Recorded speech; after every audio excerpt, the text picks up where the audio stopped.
it's day one of the SEO summit here in Tianjin in China, and the number one priority of Prime Minister Narendra Modi, who has already arrived yesterday in China, is the meeting between Xi Jinping and him. It has commenced, and it is going to be important to note what are the outcomes that are going to be of this special engagement between the two heads of the states of India and China. Of course, India and China have been brought closer together in wake of the US tariffs that have been imposed unilaterally, and this is something that has been protested by India and by China time and again. China, in fact, has come out in full support of India in contesting these additional 25% tariffs that have been imposed.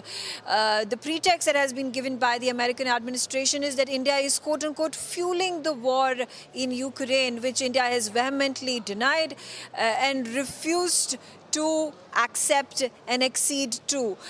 Of course, there at this point of time are points of convergence between India and China when it comes to trade and economic relations, and it would be interesting to note how the two countries are going to work their way up in building a mutually beneficial agreement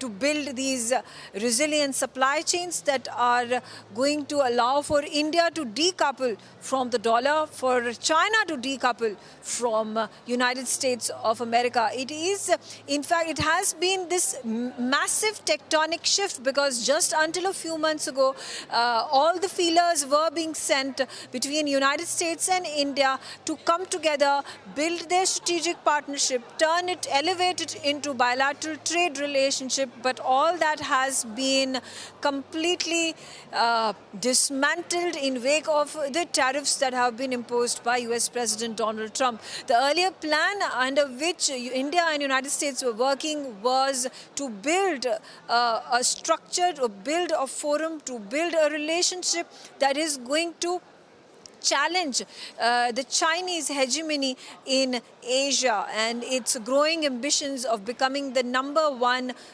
numero uno superpower of the world, to give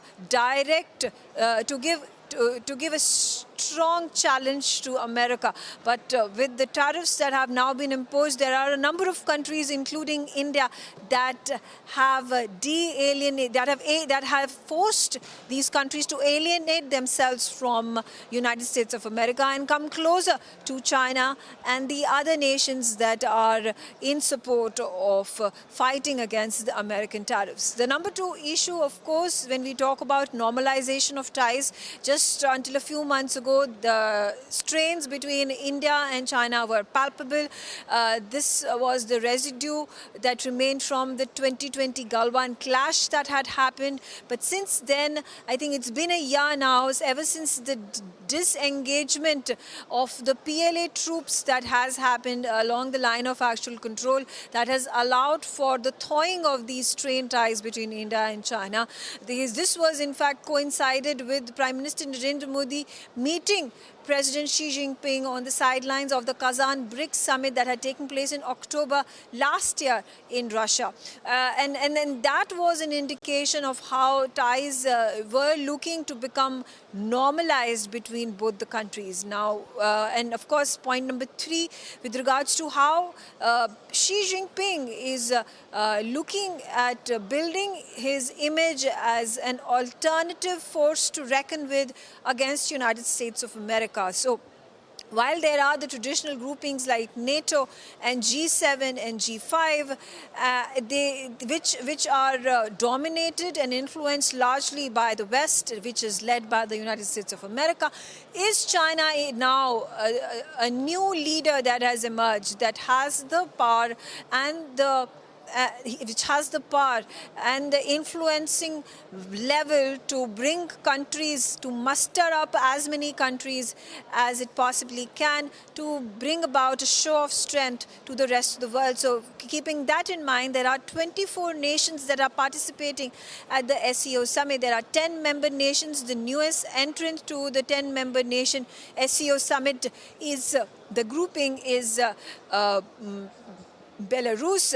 Alexander Lukashenko has arrived in Tianjin as well, and is going to be participating in the SEO summit. Besides that, there are at least 10 international organizations heads who are also participating in this summit. There are dialogue partners, observer partners who are also participating in this summit. So 24 of those countries from not just it's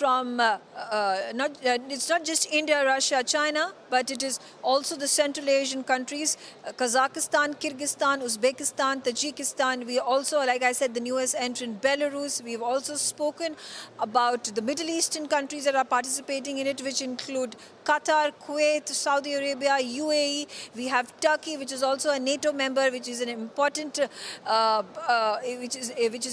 participant. We have Azerbaijan that is also participating.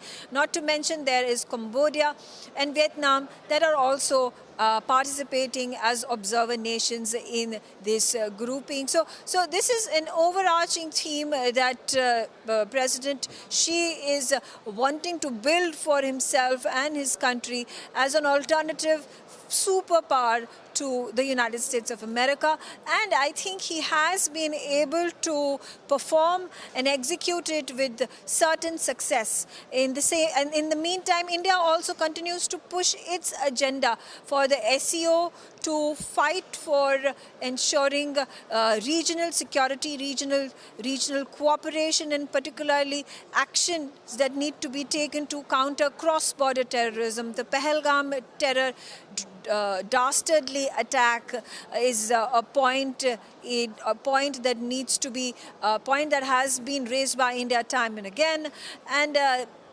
India will continue to push for counter-terrorism to be banished, counter-terrorism to be completely obliterated in ensuring regional security within the SEO Summit grouping. I'll keep bringing you latest updates from the SEO Summit. Stay tuned with me on NewsX.